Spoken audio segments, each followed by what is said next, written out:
Time for our last talk of the day. We spent a lot of time talking about beer, and we've sort of hinted at the elephant in the room, obviously, which is cannabis. And so let's talk about that. Sales of legal cannabis in North America are expected to exceed $20 billion over the next 3 years. And here today to talk about the emergence of marijuana and how it could impact the alcohol business are three folks with a deep understanding of the category. Over the next hour, we're going to gain some valuable insights into the current state of recreational cannabis sales in 4 key states, courtesy of Jocelyn Sheltraw of Headset. And then we're going to dive into a discussion about how the cannabis space is evolving and get thoughts from 2 entrepreneurs and how they believe it will impact beer sales. So as I mentioned, Jocelyn is the director of regional strategy at Headset. She's responsible for executing strategy in operations in California, along with some of the new markets that they're involved in, and she's going to tell you all about what Headset does. Prior to joining Headset, she spent 10 years working in mobile advertising and technology with brands like Amazon, Uber, Pandora, SoundCloud, CBS, so she knows her shit. Keith Villa is someone who needs no introduction, but I'm going to give him one anyways. Keith is the creator of Blue Moon, one of the largest craft brands in the United States. He retired from Miller Coors after 32 years earlier this year, and he's now launched a new company called CERIA Beverages with his wife Jody that is focused on the creation of THC-infused non-alcoholic beer. And last but not least, we have Marco Hoffman, who's the CEO and founder of Evergreen Herbal. They are the largest cannabis-infused edibles producer in the state of Washington. Marco got his start in the cannabis space after witnessing the benefits that it had as a medicinal aid, and he's been actively involved in this sector for about the last decade, and he's doing a lot of work with infused beverages now as well. So please welcome to the stage Jocelyn, Keith, and Marco. Come on up.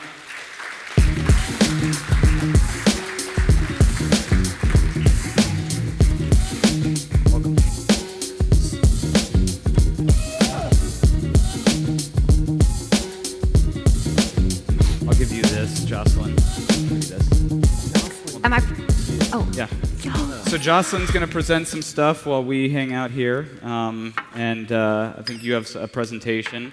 So feel free to take the stage, and you can do your thing, and then we'll chat afterwards. Cool. So wait, first question. Since Felipe cruised up here and cracked some beers, does this mean we get to puff a little joint as we go through our presentation? I think the hotel staff might have something to say about that. Okay, cool. All right. So I'm Jocelyn. I lead the California strategy and operations for Headset.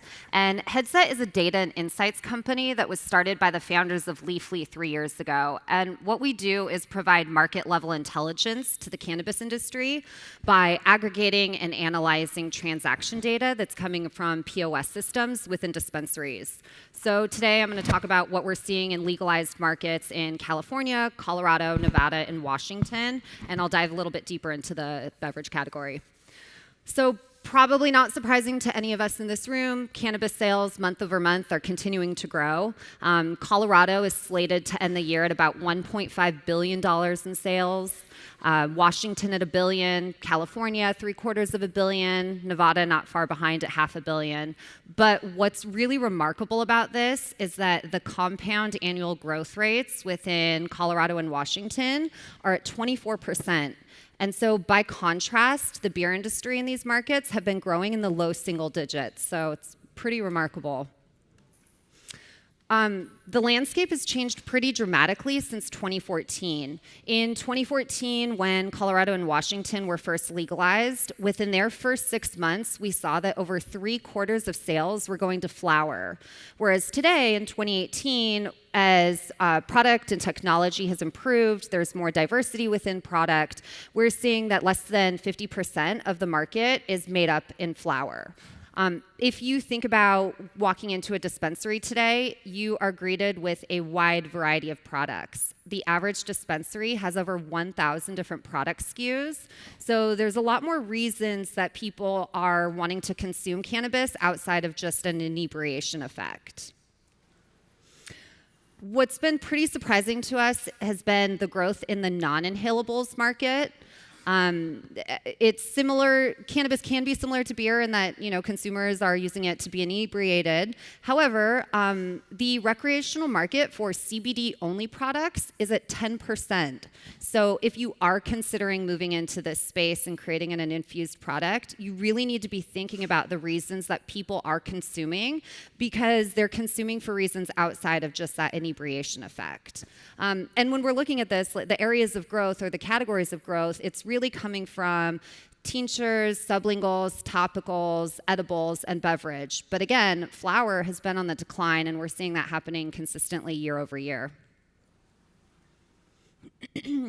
In these 4 markets, there are about 1,500 different brands. I know in the United States, within the beer industry, I believe there's about 2,500 different brands. So this number can seem large, but it's really not that large when you think about the fact that there's 9 different categories, thousands of different products. But what's really fascinating is that big brands are holding market share here. So looking at Colorado in specific, the top 5 brands in market are making up 33% of their overall sales.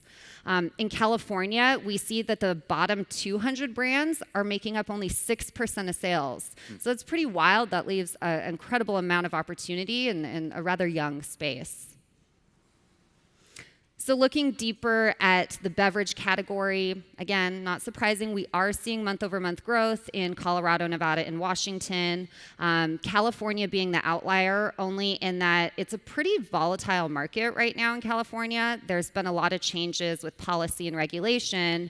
And in June and July, we started to see declines, and that was because there were new packaging requirements that came into market, and so it resulted in products having to either be fire sold or straight up removed from shelves.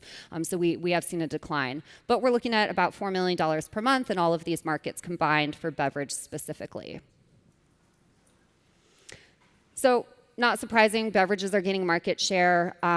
Just from 2017 to 2018, we've seen a 0.5 point increase in market share. That can seem like a small number, but considering the fact that each legalized market makes up anywhere between 1% to 2% beverage sales for the overall cannabis market, a 0.5 percentage jump is pretty significant. But what's also important about this data is that it really is showing that the shift in consumer interest is moving away from flower as the primary way to consume. Beverages will continue sustained growth. Just from 2017 to 2018, we've already seen the market double in size.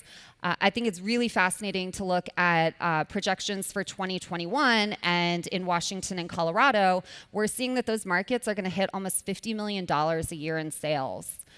California is at $4.5 million in sales this year for beverage specifically. And again, I realize that could seem like a small number when you look at California, and in the beer market, it's at $5 billion in sales.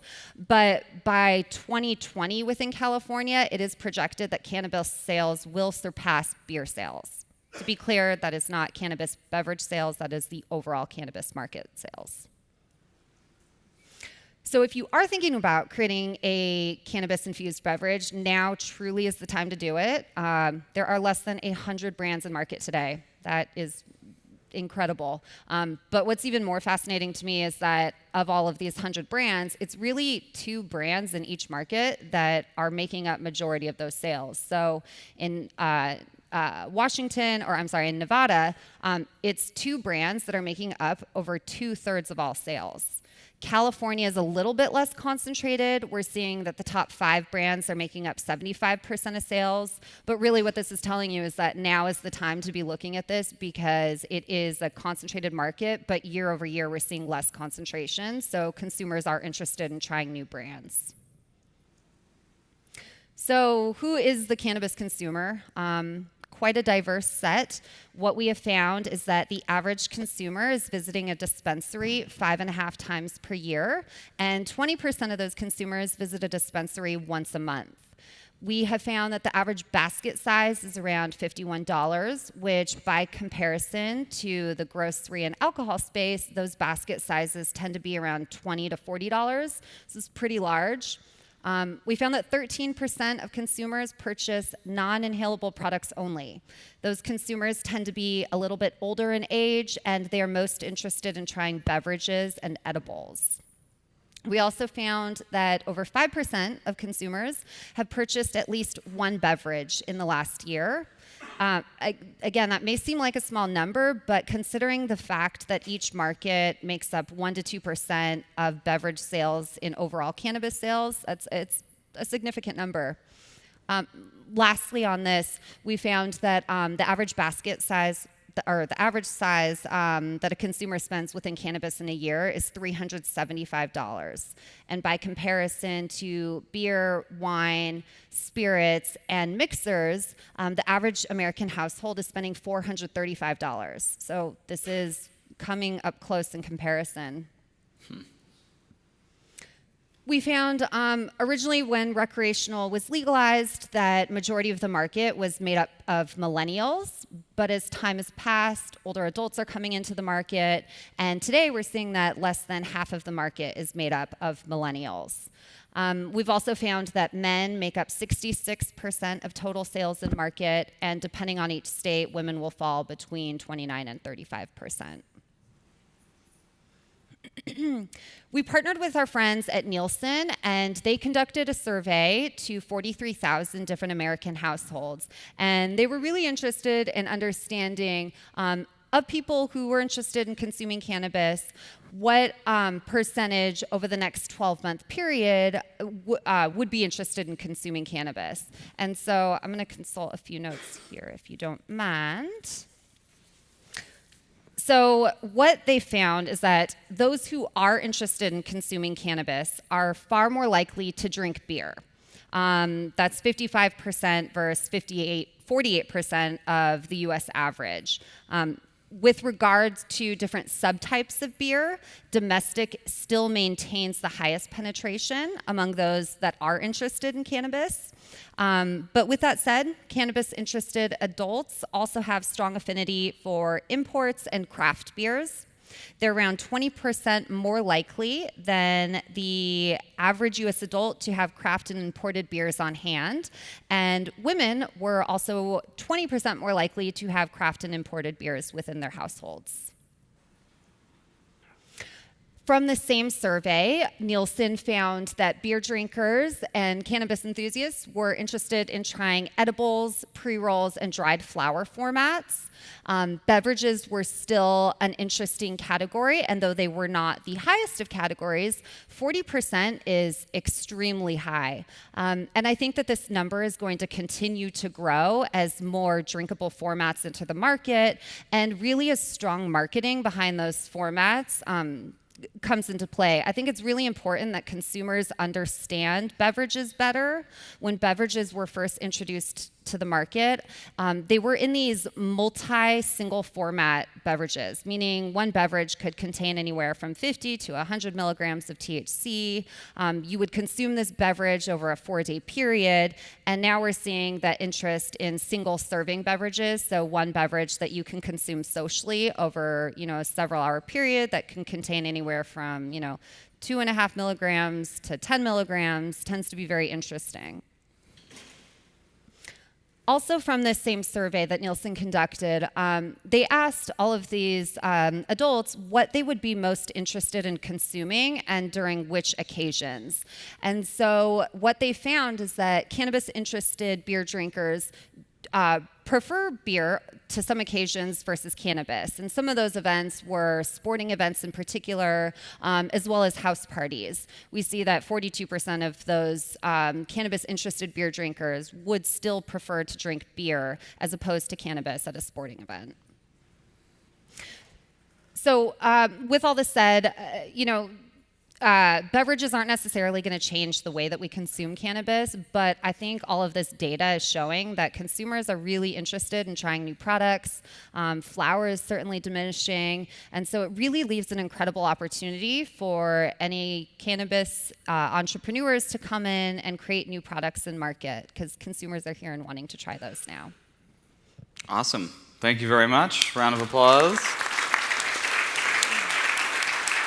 So, I just kind of want to start with headset in general. Can you help our audience understand where all this data is coming from? Because you guys are tapping into the POS systems, correct? Yeah, exactly. So in each market, we provide a couple different platforms in which, whether you're a dispensary or you're a brand or a vendor, manufacturer, you can better understand your own data. So the way that we collect this data is all in real time, and that is by connecting in with the POS systems within a dispensary. So each market looks a little bit different for us, but in a market like Washington, we actually see 95% of every dollar that comes through Washington. So the pretty accurate data then, I would say. Extremely accurate. And for markets that are newer for us, we have algorithms. We compare our numbers to the state to make sure that it is in fact accurate. So the data that I'm presenting today is as accurate as it can get. Awesome. So I bring that up because one of the data points that you had there was this sort of shift in the way that cannabis consumers who are using cannabis beverages have shifted from high milligram, high dosage offerings to lower dosage, more sessionable products, if you will. And you know, we have an individual up here who's going after that segment right now, Keith Villa. You started CERIA based on that whole hypothesis that there is going to be an increasing number of consumers who want to enjoy a non-alcoholic beverage that is infused with THC but at a low dosage. Can you talk to me about your reasoning behind that and what you've learned since you've launched CERIA just a few months ago? So at CERIA, the one thing we heard from consumers in regards to cannabis is that they want to experiment, they want to try it, but they want to stay in control. They don't want to lose control, especially women. We found that females want to try it, they want to stay in control, they don't want to get stoned, and obviously there are some who do, but most just want to try it and stay in control. And additionally, what we found was that when people get into cannabis at first, a lot of them go for the heavy-duty stuff. They want to really try out, does a 50 milligram dose make me high? Does it make me stoned? They don't know where to start. That's really the whole gist of it. And we thought, well, let's emulate the beer world, because we know beer. Myself, my wife, we brought in IBC for their beverage expertise. We looked at the beer world and we said, let's just emulate the beer world. People know how to shop for beer, they know how to consume beer, so let's just do that. And it led us straight to the microdose products. Again, to keep people in control, to let them feel good about what they're doing, and really to consume several of these at one sitting, watching sports, hanging out with friends. Jocelyn's data shows that right here, and we've heard that numerous times from people we've talked to. They just want to have a good time, and they want to socialize. They don't want something that's socially unacceptable, so they're not going to sit there and light up a joint. They're not going to sit there and have gummies. And really, with our products at CERIA, they'll be able to have products responsibly. They'll be able to use these products in situations that they never thought they could in the past. I mean, Marco had one of the best expressions I've heard. At a social event, for example, a wedding, you can't toast the bride and groom with a gummy. You want something really, really cool to like a beer or like one of Marco's beverages. To get out there and toast and treat it like beer, treat it like wine, treat it like spirits. And yeah, there's people who will always want to get drunk on alcohol. But at the end of the day, most people just want to socialize and have fun. Well, I would argue that you could. You just got to replace the cake with a giant gummy. So you could do that. Marco, you obviously, I think, have a slightly different approach. You've gone after higher dosage products, and those are some of your best-selling offerings. Yeah, well, we provide 10 milligram products, 30 milligram products, and 100 milligram products. And the breakdown is 70% of our sales are in the 100 milligram sector, 20% of our sales are in the 30 milligram sector, and 10% of our sales are in the 10 milligram sector. And I think that's because, you know, the consumer is savvy, they understand value, and, you know, they can still buy a 100 milligram product, take it home, and share it with 10 people, and I'm able to pass along greater value to the consumer. I mean, if we learn anything from Costco is you buy in quantity, you get a better deal. So what we see is the consumer is price sensitive, they understand where value is, and they gravitate towards the higher milligram product because I can not only pass along better value, but I have a better margin. So that's where we are. Anyway. And it seems like a situation where it's like you said, they're sharing, they're taking these products, and they're maybe using part of a bottle and saving the rest.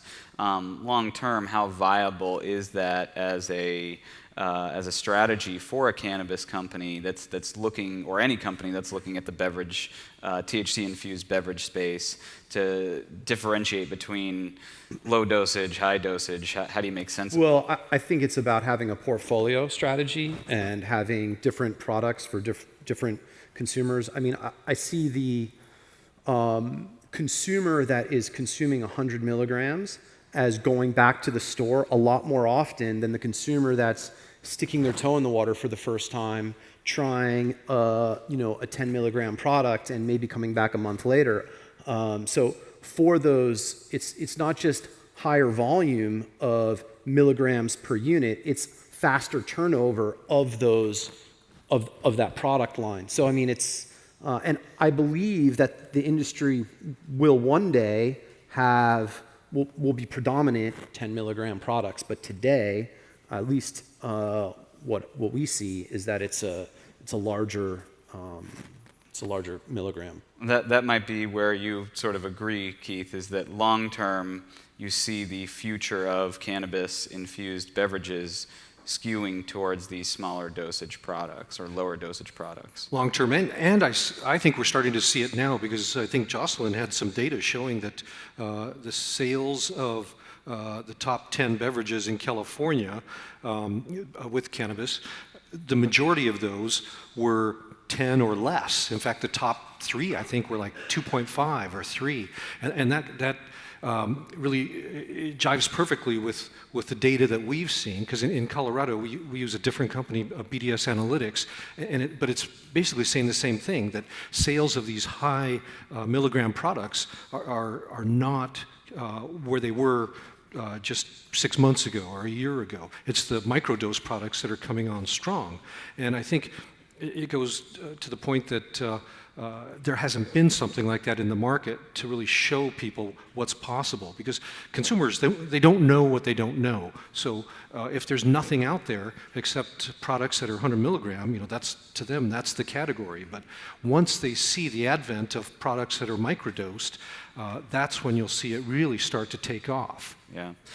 Jocelyn, I mean, when you look at all the data that you have and you start to think about the way that the category is evolving, how disruptive do you expect cannabis to be to the alcohol industry in general? Yeah, I wish I could answer this question. It's really hard because there is a lot of conflicting data points on this. And quite frankly, I don't know that we really know yet. But per some of the data points that I referenced, I mean, speaking to California, like I said, projected by 2020, cannabis sales could exceed beer sales in California. But we don't know enough yet, unfortunately. So ultimately, and this is a question for everyone, ultimately, does it just come back to disposable income and how much dollars a consumer has in their pocket to spend on a buzz? I mean, how do you start making sense of where consumers spend their money on alcohol, beer, wine, spirits, cannabis? Where does it all go? I mean, so I can take this. I think with cannabis, it's different because you're not just consuming cannabis necessarily to get a buzz. People are consuming cannabis for ailments for a variety of reasons. As I referenced, the CBD-only market is 10% of the recreational sales. So, and also when you look at the breakdown of the ways people are consuming with topicals and sublinguals, or the vape market is 32.6% of sales in California. So it's just, you have to think about the different reasons that people are wanting to consume, and it's not necessarily just to get drunk or to be inebriated. Right. Yeah, and CBD and THC, we can get into the differences between both of those, as well as where maybe both markets are headed. But Marco, when you think about the disruptive nature of cannabis and its impact on the alcohol category, what's your takeaway? Well, to echo what Jocelyn said, the wellness component, I mean, intoxicants are intoxicants, right? Vice is vice.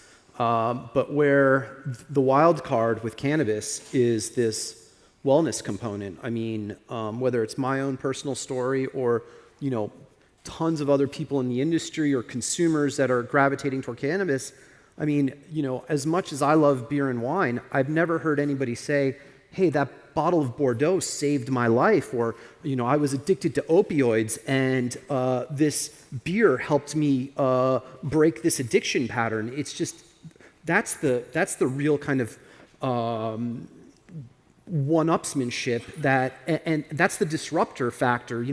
If it's just a matter of people getting wasted, then I would say that alcohol, being that it's here, it's established, could probably, have squash the cannabis, but it's this wellness component that is really the game changer. Yeah, and CBD specifically, and I don't want to get too deep down the rabbit hole on the science component, but CBD does require at least some THC with it in order for it to be effective, correct?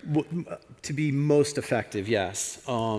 It's the principle of holistic medicine. You can't reduce the whole is greater than the sum of its parts. So, Western pharma, very concerned about cannabis because their whole principle is single molecule, defend it, patent it, whereas this Eastern philosophy is you have all these constituents come together and make something, this synergistic effect is more powerful than this individual molecule. So yeah, it's CBD, when you have a little THC, is much more effective in its intended purpose. And correct me if I'm wrong, but it would seem to me like we hear about pharma's interest in the cannabis space. It seems like they're probably most after the CBD element of it.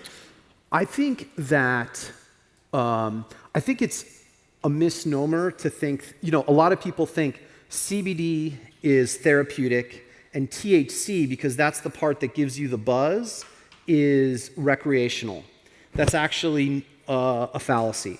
They're both, and there's all these other subcomponents that have been, because of prohibition, were bred out of the plant that are now just being reintroduced. So you've got CBN and CBC and Delta 8, and you have all these other constituents that have also very therapeutic components, and it's this veil that's about to be lifted as research is done, and you're looking at a universe of potentiality as far as wellness goes. Yeah. Now, Keith, you don't have much interest in the CBD piece of it. I mean, you're specifically doing THC-infused beverages. Why is that? Yeah, to start with THC, but there is a lot that we can do with CBD and with the other cannabinoids, as Marco referred to, because there are over 100 cannabinoids in the cannabis plant. The simple fact is that they all haven't been isolated and identified as to what they do in the human body. THC and CBD certainly are the most well studied. But the other thing is that there's another class of compounds that affects, it can either amplify or decrease the effects of the cannabinoids, and these things are called terpenes. So, for example, in our Grainwave Belgian-style white ale, we put THC, which I mean, that's the thing that'll make you high, but it's spiced with coriander and orange peel. Coriander, the biggest terpene is linalool, and then orange peel, the biggest one, is limonene. Limonene is a compound that can get rid of stress and improve your mood. Linalool is a compound, a terpene, that can act as an anti-anxiety component. So they, together with the THC, can actually make you feel better. And it really, it goes back to the wellness aspect of this whole thing, because you see people starting to read about how cannabis can make them better, or at least the perception is it makes them better. And when they read what these terpenes and things do, really they'll go out and they'll try it because they can, and also people are just smart. I mean, they finding out information is just as simple as pulling out your smartphone and checking up to see, you know, which terpenes do what, and how can it help me in this present situation. Yeah, I've got to believe when, you know, I asked the question about how disruptive cannabis will be to the alcohol space, I've got to believe that you think it's going to be pretty disruptive, or else you probably wouldn't have left Miller Coors to launch a cannabis company. Well, I retired on perfectly good terms. I got my pension and everything, and I was very fortunate because of the success of Blue Moon. And I feel strongly that cannabis is going to be a huge disruptor in the same way that craft beer was a disruptor in the beer category, because cannabis brings something really unique that we haven't seen in a long time. Who was it? I think Andy might have been talking about it earlier, about how the supplement market is just, it exploded in the matter of a few years. Because people looked at it and they said, hey, these things can help me. And the perception is it does help. In some cases, it really does. Others cases, it's just a perception. With cannabis, it's the same way, except there's growing amount of science that actually shows that cannabis can help you. I mean, there's already there's a drug that's been approved that treats epilepsy. I think it's Epidiolex. And then there are cases where veterans return from war with PTSD, and it's helped them. I mean, these people aren't, to me, they're not lying or anything. I mean, what do they have to gain? It's truly helping them. And so when you have that effect, I think it's just going to really help this thing to grow, almost like a snowball rolling downhill will just turn into this massive thing, because there's so many people that see something in there to help them in their life at this point. How long do you guys expect it to take for states to make cannabis legal recreationally, to have enough of an impact to get that snowball rolling, like he said, where the alcohol business is really starting to feel it? Well, I think they already are. I think in the legal states, Washington, Colorado, I think that it's already made an impact. But I think on a federal level, when the InBevs start looking at us as at the federal pivot, I mean, they can't risk their golden goose on the fact that it's still prohibited on a federal level. But I think that inflection point could be within the next 2 years. I mean, we have a populist president who could conceivably be down in the polls, and if it doesn't happen in the Trump administration, I don't think the incoming administration, that's going to be number one on their agenda. So if he doesn't do it, it's probably going to be another 6 years. But I could easily see the Trump administration, now that Sessions is gone, and you have a lot of the legislation was being held up in the House, and so just even the abolition of 280E, which is the tax code that really kind of is the neck, or the foot on the neck of the industry, would allow banking and access to capital, potentially the capital markets. I mean, we don't need all 50 states to legalize. We really just need access to the capital markets, and it's going to be a game changer. Yeah. And I would add, there's also a lot of pressure considering the fact that, Canada went recreational on October 17th, Mexico, so now United States being, the only North America country that's not, there's going to put pressure on us. And so also, 32 states have already legalized for recreational and medical. So we're getting closer. But I think it's also important, and that us as consumers, we all have a role to play too, because there's still a stigma around it. And so I think we all can help put more pressure on federal government. And actually, this has been really interesting, and why cannabis has been legalized in each state is it's more from us as people. Like, we are putting the pressure on. And so when we can destigmatize it through advertising and marketing, I think that will go a long way as well, because then we can all see like, oh, this is just an average person enjoying a cannabis beverage socially with their friends at a concert or whatever it may be. But right now we are kind of held up because all these cannabis brands aren't able to advertise, therefore consumers still have the stigma around it. So when all of these separate pieces start having traction, then it'll place more pressure on federal government, and then that 2-year period could be a reality for us. I don't know that 2 years is it, but. And I think it's going to be about 2 to 3 years, but For federal legalization? federal, yeah, because, and I agree with Jocelyn that it really comes down to the people, because the more people feel that this is something that is not as bad as other compounds. I think both BDS and Headset have shown, or they've got data showing that the majority of people think that cannabis is not as bad as alcohol, tobacco, prescription drugs, that there's something good about it. And so I think it comes down to the people, like Jocelyn said, because that's where we can actually get action from the government. And I think it's about advertising too, because we haven't seen a lot of powerhouse brands in the cannabis space that can do that type of thing. And that's why You can't. well, you can if you do it the right way. Yeah, not digital, not on like Facebook. Not, and not Google traditional, and- not traditional, Yeah. correct.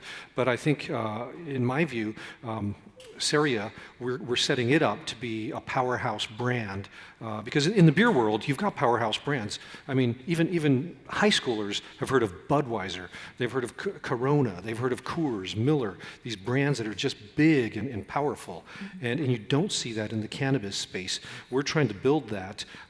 We have Trinity Branding Group out of Berkeley, California, that's helped us build this brand. Our motto, if you look at our labels, it says Cannabis Pro Omnibus, which means cannabis for the people, which is really, it's a movement, I think, that's already started, it's in place, and it's just going to keep growing and growing, to Jocelyn's point. And I think it's hopefully it'll be sooner than that 2 to 3 year time period, and it could be very well, but I think it's 2 to 3 years, and I think it can be sped up by actions of the people, by all of us, just us little people working together can get this thing passed.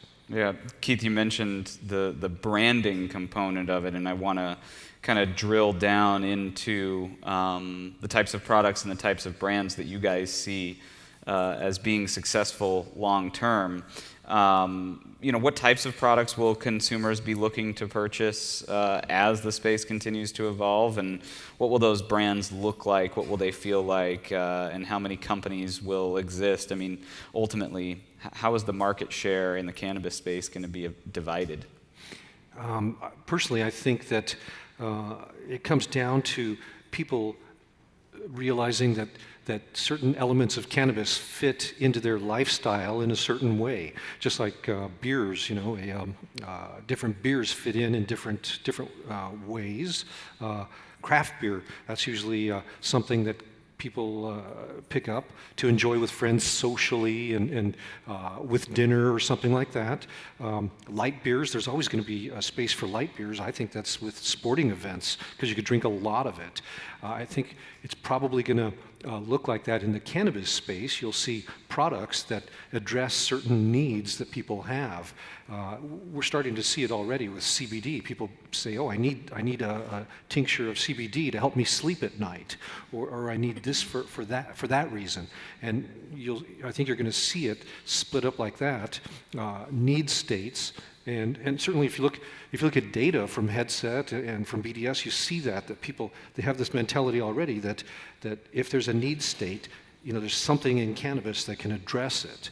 And I think as you apply those to different products, whether it's edibles, tinctures, beer-like products, beverages like Marco's, people will pick those up and use them to help their life in a certain way.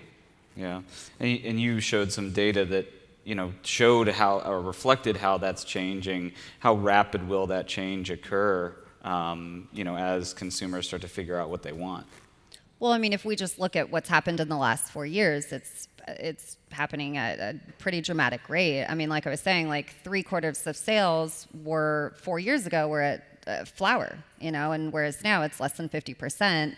People want to try new things. That's what's so exciting about the beverage category is like, even though it is only 1% to 2% right now, people are very leaned into trying new products. But to Keith's point, it's about consuming how they want, when they want, and where they want. So like in California, the vape market is higher than we see it in Washington and Nevada. That could be for a couple different reasons. It could be people view vaping as healthier, though data does not necessarily show that, or that hasn't been proven by any studies. It's more convenient, so there's different reasons for why and when you're going to want to consume different products. It's discreet.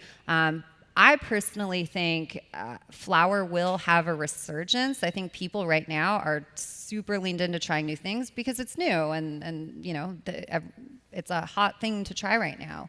And so I think that's why we're seeing flower declining a little bit, also supply shortages in some of these markets, like California in particular. But I think it will kind of circle back at some point and people will try new things and then figure out what they like and go back to whatever they're comfortable with. Marco, you got your start hawking cookies, edibles, and you were ahead of the curve at that point.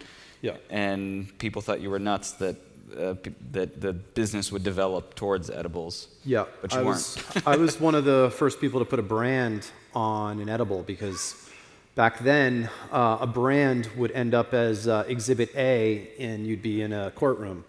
But I saw the future, at least I thought I did.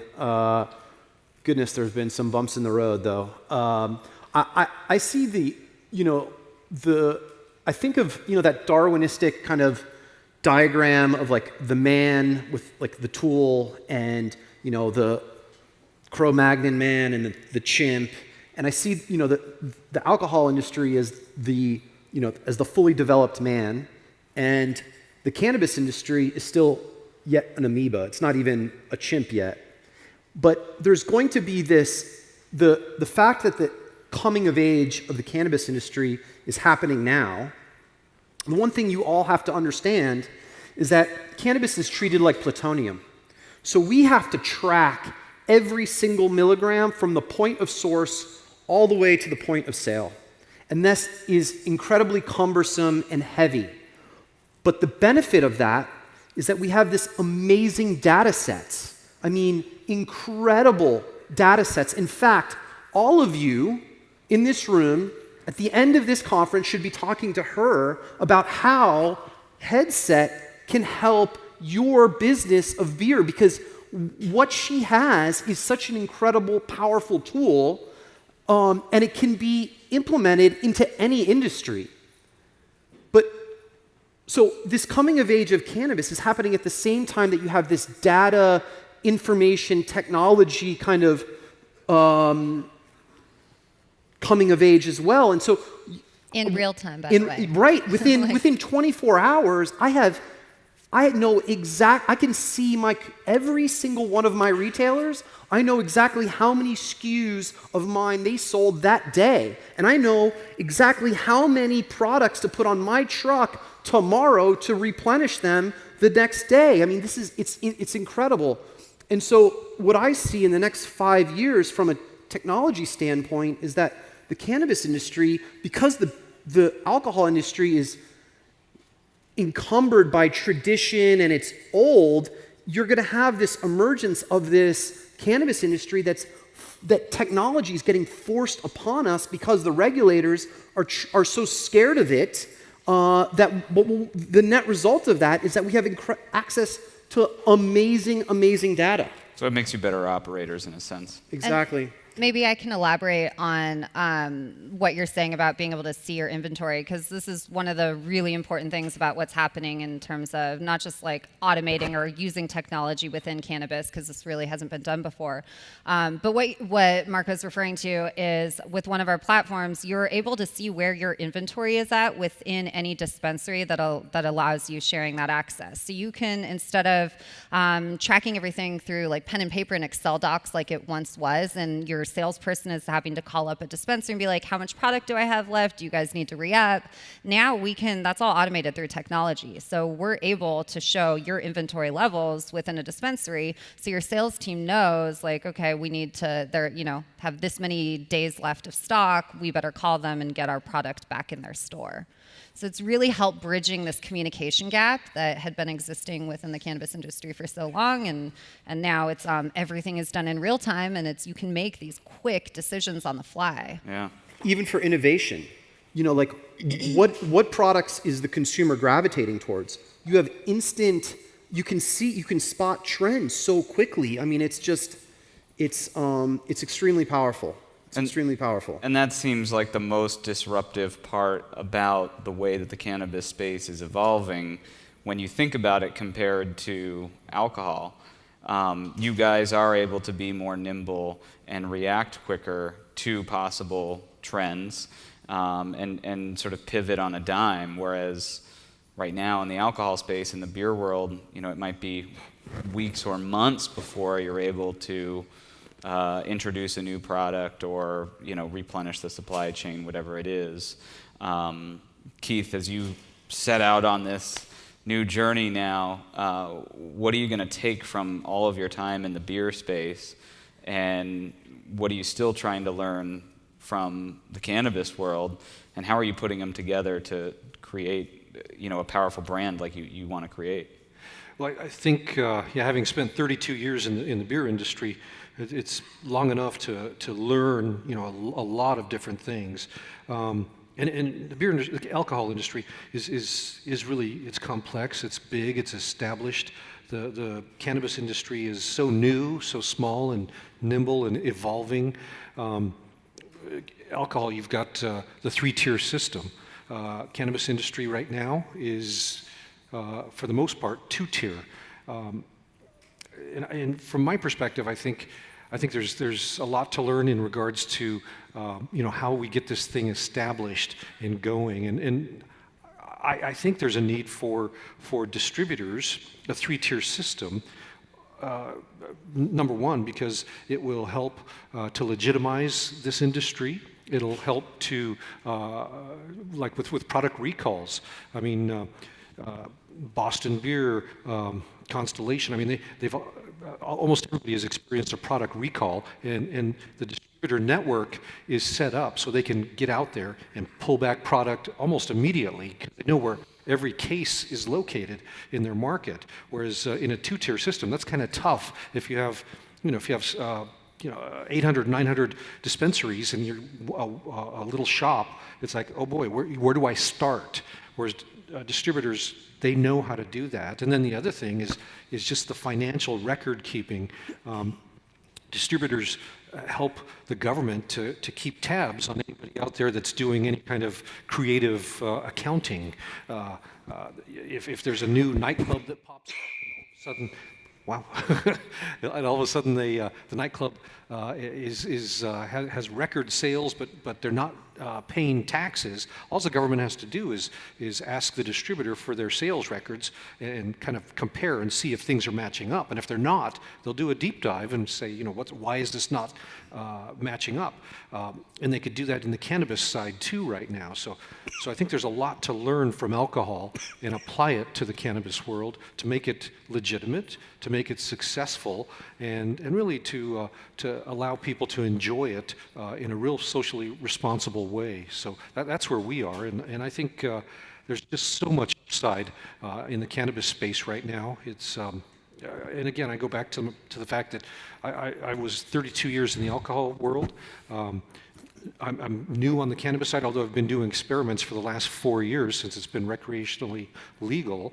But there's just so much opportunity now for anybody that wants to get into the cannabis space and start to disrupt the beer world, the wine world, edibles world. There's just so much opportunity.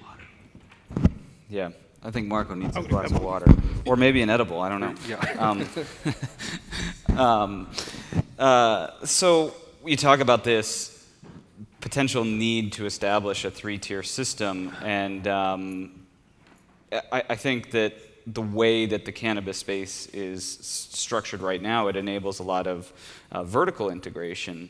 So we've seen that sort of develop. Long term, do you guys see that as a positive way to continue expanding the cannabis space, or do you think it should be more structured, and do you think that there should be more separation between a grower, a manufacturer, a retailer, and so on and so forth?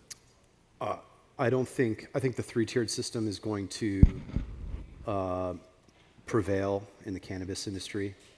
I think it's just, if you look at the evolution of the liquor model, it's what's familiar from a regulation perspective, and from an operational perspective, it's just a lot of plates to be spinning, and you're not really from an innovation perspective. You're at odds if you're only selling your product in your retail chain, then you're not bringing in the new emerging brands. So it's only a matter of time before you're outclassed, outperformed. So, the vertical integration model, although we saw it in Colorado, they got rid of it. And if you look at kind of the markets in their totality, from a development perspective, I think Washington is one of the lead markets because they forced the three-tiered system and they forced the flower brands into prepackaged flour, which really drove the brand perspective, and you see that coming back to California. So I see the three-tiered system, and then obviously California is also bringing online direct-to-consumer, and they're also bringing consumption lounges. So you'll have on-premise consumption, and as California goes, I think you'll see the rest of the country go. So I think you'll start seeing consumption lounges in Las Vegas and Colorado and Nevada. So, yeah. And those will be, it'll be required. Do you think that they are separate from other businesses in the space? Yeah, I mean, I think people are going to end up getting, I don't think they're going to allow alcohol and cannabis to be mixed anytime soon. I mean, whether even in a venue setting, but also in the product form, although that would be great. Why is that? I mean, who doesn't like to mix their vices? I mean... And you actually have some customers that use your product that way. I think a lot of consumers, when they... I don't think it's one or the other. I think a lot of people consume alcohol with cannabis. I mean, I think there's plenty of people that only consume alcohol and will not consume cannabis. I think there's few cannabis consumers who turn their nose up at alcohol. I mean, yes, there's some, but I think the large majority are open to consuming alcohol. I just think when they consume cannabis, they end up consuming less alcohol. So that's a good jumping off point for my question about complement or substitute. I mean, that is the great debate in the beer industry. Is cannabis a complement or a substitute to alcoholic beverages? And I'll start with Keith, and then we'll go down the line, and let's hear your responses. To me, I think it really is. It's complementary because it provides something additional to today's consumer. And consumers they're always looking for something new, something better tasting or whatever. They're just looking for something different, and it provides that. And so I think it's complementary. And because at the end of the day, consumers only have so many dollars in their pocket for spending, and they have to make a choice.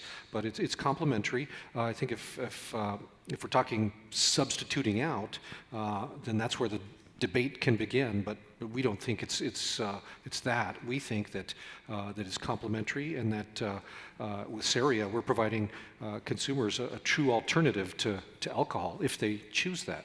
Yeah. Jocelyn? You know, I don't know. I think it's really hard to say. I think it depends if it's, recreational or if you're using it for a medical reason, then it could be a substitution. But, I don't really know. Depends upon the user. Yeah, absolutely. And the ways that you want to consume and why you want to consume and where you're consuming, it's really hard to say. Sure. Marco? Well, I'd like to think that they're complementary. I certainly enjoy a complementary beverage.